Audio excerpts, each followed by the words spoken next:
Hello दोस्तों, मैं झाऊ जिशु ले आई हूँ आप सभी के लिए फारवाई वंडर्स का नेक्स्ट चैप्टर। पहले तो दोस्तों मैं माफ़ी मांगना चाहूँगी क्योंकि मैं जानती हूँ आप लोगों को मैं फारवाई वंडर्स के लिए बहुत ज़्यादा इंतज़ार करवा देती हूँ, तो उस चीज़ के लिए मुझे माफ़ कर देना। खैर, हम कहानी में आगे बढ़ते हैं। अब ये जो लोग थे, ये लोग डोंगटिंग पहुँच गए थे। झाऊ और बाकी सब शराब खाने में खाना खाने के दौरान 3 झगड़ा देख चुके थे। झाऊ को ऐसा लग रहा था जैसे ये जगह कुत्तों के बाज़ार से बेहतर नहीं है, जहाँ लोग लगातार एक दूसरे पर भौंक रहे हैं। देंग और मिस गाओ सबसे पहले उन लोगों को गाओचोंग के पास ले गए। बस 3 कुत्ते वहाँ पर 3 कुत्ते जिनके पास क्षेत्र की कामना थी। शाओलियान को मुक्केबाजी के जरिए में रिस्पेक्ट दिया जाता था। उनकी ताकत उनकी कवचो शक्ति थी और माओचोंग के जिचो म्यानी थे, लेकिन उनकी बहुत तारीफ़ की जाती थी। पर सबसे ज़्यादा रिस्पेक्ट सर गाओ की ही की जाती थी। वो शांत स्वभाव का नहीं था पहली नज़र में। ना तो वो सुंदर लग रहा था और ना ही कम नज़र वाला, बल्कि हेल्दी और छोटा आदमी। उसे देखकर झाऊ समझ गया कि उसे अपनी वर्तमान स्थिति कैसे मिली। वेन झाऊ बिना किसी के नज़र में आए भीड़ में घुल मिल गए, पर वो ऐसा नहीं कर पा रहे थे। लेकिन जब भी वेन झाऊ के करीब आता, झाऊ अपने गार्ड बढ़ा देता और उनकी पहला मुलाकात के वक्त वेन ने जियांग से कहा था कि वो उसे ना परेशान करे। झाऊ खुद की सोचने से नहीं रोक पाया। काश तियांगचुआंग के पास ऐसी प्रतिभा होती, पर इस पूरी दुनिया में बस एक ही गाओचोंग था। कुछ दिनों बीत गए जो उनको नायोका का जो मेला था वो हो गया था। झाऊ उनकी बातें तब तक सुन पाया जब तक वो बर्दाश्त कर सकता था। फिर जब उसने देखा तो वेन कहीं नहीं था। वेन के बिना झाऊ थोड़ा शांत था। गाँव फैमिली में जो नए कपड़े दिए थे, झाऊ उन्हें पहनकर सड़क पर टहल रहा था। ये बात अच्छी हुई थी कि गाँव जो सबसे घुल मिल जाता था, इस कारण झाऊ को अच्छे कपड़े, खाना और रहने की जगह मिल गई थी। पर झाऊ को पुराने कपड़ों की आदत थी, तो उसे थोड़ी परेशानी हो रही थी। झाऊ सोचने लगा कि वेन केसिंग बस नासमझी से उसका पीछा करता था, अपने सुंदर रुमाल वाले वेश्याओं की कमी के कारण। झाऊ को लगा बस वेन को लड़कियों के बजाय लड़कों में दिलचस्पी थी। आज झाऊ अकेले ही था। वाइन बार में गया, खिड़की वाली टेबल लेकर आराम से पीने लगा। वेन अचानक वहाँ आया, पर वो सिर्फ झाऊ की पीठ को ही देख सकता था। पर वेन को हमेशा ही एक अलग एहसास होता था, इस हद तक कि वो भीड़ में भी झाऊ को पहचान सकता था। मम्मी, हमारा वेन झाऊ को भीड़ में भी पहचान सकता है। वेन झाऊ को घूरने से खुद को रोक नहीं पाया। उसके अंदर एक फीलिंग आई। वेन ने सोचा, झाऊ जो आत्मा पानी के लेंस की तरह, शरीर वालों की तरह। वेन ने गहरी सांस ली और अपनी आंखें नीचे झुकाई। जल्द ही वो चिड़चिड़ा हो गया। वेन आगे आया और झाऊ के सामने बैठ गया। बिना पूछे एक कप लिया और झाऊ के हाथ से वाइन बोतल ले लिया। कप में डाला, फिर थोड़ा सा पिया, फिर बोला, बहुत बुरी नहीं है ये वाइन। झाऊ ने वेन की ओर देखा और बोला, माफ़ करें, क्या मुझे एक और वेतन मिल सकता है? वेन ने चुपचाप पीछे देखा।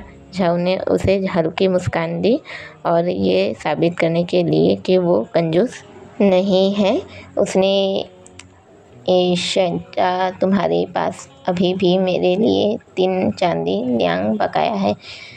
मैं बस तुम्हें बिना किसी अतिरिक्त ब्याज के मुझे जल्दी भुगतान करने का मौका दे रहा हूँ। बहुत देर बाद वेन बस धन्यवाद ही बोल पाया। आपका स्वागत है भाई वेन। झाऊ वापस मुस्कुराया। वेन को चिढ़ाने के इरादा थे, लेकिन उसी टाइम झाऊ के पीछे का दरवाज़ा खुला और आवाज़ें आई। हम भोजन के लिए यहीं रुकेंगे, फिर हम शाम को भाई गाँव से मिलने जा सकते हैं। एक जानी पहचानी आवाज़ ने जवाब दिया। बेशक आप कुछ भी कहे अंकल। जैसे ही ऐसा हुआ, वेन को बहुत ही मनोरंजक सीन देखने को मिला। झाऊ अचानक ही एक तरफ झुका और नशे में मेज पर झुक गया और बड़बड़ाने लगा। मैं नशे में नहीं हूँ और पी सकता हूँ। जब ये लोग एक साथ यात्रा कर रहे थे तो वेन और जियांग ने झाऊ और चैंगलिंग का पीछा किया था, लेकिन झाऊ ही समझ पाया था कि उस समय चैंगलिंग की मानसिक स्थिति ठीक नहीं थी, इसलिए उसे ध्यान नहीं दिया। वह बस एक बार में मंदिर में वेन से मिला था, लेकिन उस इंसान ने उन पर कोई प्रभाव नहीं छोड़ा। जब चैंगलिंग और झाओजिंग आगे गए, झाऊ मेज पर और भी बिछ गया। चैंगलिंग और झाओजिंग के जाने के बाद वेटर उनके लिए खाना और शराब लेकर आया। एक नज़र देखा, फिर टेंशन से पूछा, क्या यह कुछ देर पहले शांत नहीं था? इतनी जल्दी कैसे नशे में आ गया? इससे पहले कि वो कुछ बोल पाता, झाऊ बिना किसी परेशानी के वापस उठ बैठा और खाने की ओर देखे बिना ही शराब का बोतल ले लिया। झाऊ ने अपना हाथ हिलाया तो वेटर हैरान रह गया। क्या मैंने ये नहीं कहा कि मैं नशे में नहीं हूँ और भी पी सकता हूँ? आप जानते हैं, मैं इस बारे में मजाक करने वालों में से नहीं हूँ। वेटर चुपचाप चला गया। वेन हंसा और धीमे आवाज़ में पूछा, क्या आप इस बच्चे से डरते हैं? झाऊ ने वेन की ओर देखा भी नहीं। मैं क्यों डरूंगा? तो फिर तुम छुपे क्यों? झाऊ ने मूंगफली से खेला, फिर वाइन पिया। परेशानी इस बात की है, वो जिस पल मुझे देखेगा इधर उधर हो जाएगा, मुझसे चिपक जाएगा। वेन की जो भौं थे वो ऊपर हो गई। तब तुमने इसे क्यों बचाया, यहाँ तक कि खुद को 2 चांदी के टुकड़े के लिए बेच दिया? झाऊ ने मूंगफली खाई, फिर बहुत देर बाद बोला, वह दयनीय लग रहा था। अब वेन चुप हो गया। अचानक वेन ने अपने चेस्ट के पास से पैसों की थैली निकाली और चांदी के झाऊ की ओर बढ़ाने से पहले उसको गिना, फिर बोला, ये 3 लियांग और 2 क्यान है। 3 लियांग मेरे कर्ज के लिए और ये आपको 2 क्यांग। मैं आपको 2 क्यांग के साथ खरीदना चाहता हूँ। मैं वादा करता हूँ कि मैं आपकी देखभाल करूँगा और किसी को भी आपको पीछे आने नहीं दूँगा। झाऊ ने चांदी की ओर देखा, शराब का एक घूंट लिया। ऐसा लग रहा था जैसे कि वो मज़े ले रहा हो और 2 लियांग को पीछे धकेल दिया। यह आज की शराब के लिए काफ़ी है। फिर झाऊ ने दोनों क्यान को वेन की ओर करके वहाँ कहा कि मैं अपने आप को तुम्हें नहीं बेच रहा हूँ। वेन के चेहरे पर अलग ही मुस्कान थी। ऐसे क्यों? आप परेशान करने वालों में से हैं लग रहे हैं, झाऊ ने साफ कहा। वेन हंसा। झाऊ आधी रात होने के बाद सो नहीं पाता और जब वो अपने कमरे में मेडिटेशन कर रहा था तो अचानक बाहर से डरावनी चीखें आने लगी। झाऊ उठा और खिड़की की ओर खिड़की को खोल के देखा तो लोग अपने कपड़े अस्त व्यस्त करके भाग रहे थे। फिर अचानक हुआ धुआं और आग आग आग चिल्लाने की आवाज़। ठंडी रात धीरे धीरे घने धुएं में भर गई। ऐसा लग रहा था जैसे आग वहाँ से ज़्यादा दूर नहीं थी। जिस जगह पर झाऊ ने सोचा धुएं से पता चलता है कि कितनी बड़ी आग है, लेकिन ये गाओचोंग की जागीर है। फिर झाऊ ने खिड़की बंद कर दिया। ऐसा एक हाथ ने अचानक झाऊ को खिड़की बंद करने से रोका। वो वेन था। झाऊ ने सिर से पैर तक वेन को देखा। मिस्टर अच्छे इंसान। वेन के बाल बिखरे हुए थे, कपड़े अस्त व्यस्त थे, कॉलर खुला हुआ था। उसके पास से हल्की खुशबू आ रही थी। उसके कलाई पर हल्के खरोंच थे। झाऊ ने वेन को देखा, फिर अपने कपड़े ठीक करके बैठ गया। वेन झाऊ के बिस्तर पर लेट गया। चादर ठंडी हो गई। वेन ने झाऊ से कहा, क्या तुम्हें नींद नहीं आ रही? क्योंकि इस रात में तुम अकेलापन महसूस कर रहे हो। झाऊ चुपचाप हंसा। झाऊ ने वेन को देखा और बोला, आपका समय कैसा है भाई वेन? आपके जाते ही आग लग गई। झाऊ अपनी बातें पूरी भी नहीं कर पाया। वेन का चेहरा गुस्से से, क्या बकवास है, मुझे गए बस कई घंटे हो गए हैं। झाऊ हैरान था। वो समझ नहीं पा रहा था आखिर वेन इतना गुस्सा क्यों हुआ। झाऊ ने देखा वेन उसे देख रहा है।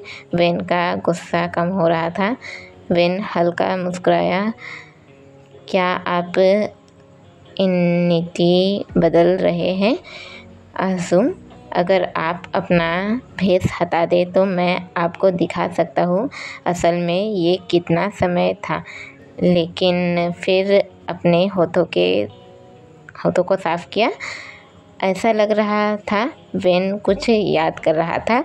झाऊ ने घूर के वेन को देखा और एक कप मुंह से लगा लिया। वेन झाऊ को देख रहा था और उसके समझ में आया कि झाऊ शर्मा रहा था। वेन झाऊ के सामने के बारे में शर्माने के बारे में सोच ही रहा था और अचानक हंस पड़ा। मुझे माफ़ करना। झाऊ गुस्से में था। वेन अब ज़ोर ज़ोर से हंस रहा था। अगर सबका ध्यान आग पर ना होता तो इस कमीने को पहले ही मार पड़ गई होती। जब लोगों के घर जल रहे थे तो वेन हंसता है, कौन हंसता है? झाऊ उठा और बाहर चला गया। आग बुझ गई थी। गाओचोंग डेंग के साथ बात कर रहा था। वहाँ मिस गाओ भी थी। उसने झाऊ से माफ़ी मांगी। बिग ब्रदर झाऊ, आपके आराम में खलल के लिए मुझे माफ़ करना। झाऊ मुस्कुराया। उसका कमरा जल रहा था। वेन वहाँ से बाहर आया। उस कमरे से बाहर आया। वेन ने झाऊ पर एक कंबल लपेटा, फिर अपनी चिन झाऊ के कंधे पर रखा और मिस गाओ की ओर देखकर मुस्कुराया। मिस गाओ का चेहरा तुरंत लाल हो गया। उसने अपनी नज़रें हटाई और तेज़ी से बोलने लगी, हमने सुना है कि ये झांग युआ मास्टर का था, लेकिन उसे कोई नुकसान नहीं हुआ। वह देर रात तक मेरे पिता और अपने चाचा से बात कर रहा था, इसलिए वह बगल में के कमरे में रुक गया। बेचारी लड़की हर दिशा में देख रही थी। एक ही समय पे इधर से उधर बोलते जा रही थी। झाऊ के कमर के चारों ओर वेन की बाहें थी और एक कलाई पर खरोंच के निशान थे। मिस गाओ के गाल और भी लाल हो गए। वो बड़बड़ाने लगी, मुझे अपने पिता के पास जाना होगा चैंगलिंग को देखने के लिए। मिस गाओ सिर झुकाकर भाग गई। तभी झाऊ ने वेन के हाथ को पकड़ा और अपने पास से दूर किया। वेन ने मुस्कुराया। अपना वो चेहरा खट्टा से पूछा, खट्टा चेहरा क्यों आंसू? क्या आपके पास देखभाल करने के लिए कोई नहीं, कोई भी युवा शिष्य नहीं है? झाऊ ने वेन के हाथ को पकड़ा हुआ था और ध्यान से देख रहा था। उसके हाथ को वो ऐसे करीब से देख रहा है, फिर मुस्कुराया और फिर वेन को आंखें सिकोड़ कर देखा कि कैसी सुंदरता है जो आप पर इतनी सुंदर छाप छोड़ सकती है। भाई वेन, वेन की आंखें चमक रही थी। क्या तुम्हें जलन हो रही है आंसू? मैं तुम्हें खा जाना चाहता हूँ। वेन झाऊ को देखकर मुस्कुराया। अच्छा चलो शयन कक्ष में वापस चलते हैं, मैं तुम्हें अपनी इच्छा अनुसार मुझे खाने दूंगा। एक से अधिक बार झाऊ ने वेन के हाथ को उसके चेस्ट पर फेंक दिया। झाऊ ने देखा कि चैंगलिंग बहुत सारे लोगों से घिरा हुआ है। वो वापस जाने के लिए मुड़ गया। चैंगलिंग के कमरे में ऐसे ही आग नहीं लगी होंगी और वेन आधी रात को कहा गया था, उसने मिस गाओ के सामने अनाड़ी हरकतें क्यों की? तभी वेन धीमे आवाज़ में पीछे से बोला, आंसू, जब से मैं तुम्हें जानता हूँ मैंने तुम्हें आधी रात के बाद सोते हुए नहीं देखा। वैसे ही तुम भी हो। झाऊ रुक गया। वेन बोला, क्या आप इतने अकेले हैं कि पूरी रात आराम नहीं कर सकते? झाऊ तेज़ी से कमरे के ओर जाने लगा। वेन मुस्कुराया और बोलना बंद और नहीं खड़ा चैंगलिंग की आंखें देख रहा था, जो कुछ ही महीने में बहुत ही पतला हो गया था।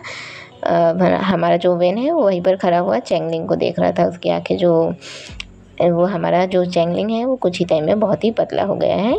ऐसा लग रहा था कि चैंगलिंग थोड़ा लंबा हो गया है। चैंगलिंग को देखकर लग रहा था जैसे रोता हुआ बच्चा जल गया हो और भेड़िया बच गया हो। वेन को यकीन होने लगा था यह बदमाश झांग का बच्चा था। वेन धीरे से हंसा और धीरे से बोला, बेहतर होगा तुम सतर्क रहो बच्चे। दूसरे दिन अच्छे बड़े वेन को पता चला सेंट झाऊ जो चैंगलिंग के पास आते ही तुरंत अपने कमरे में छुप गया था, सुबह से ही बिना किसी को बताए गायब था। उसका कमरा इतना साफ सुथरा था कि किसी के लिए भी ये मान पाना मुश्किल था कि एक दिन पहले तक वहाँ कोई था। यहाँ तक कि खुद झाऊ भी नहीं जानता था कि वो चैंगलिंग का पीछा क्यों कर रहा था। वो एक पेरेंट की भीड़ में छुप गया।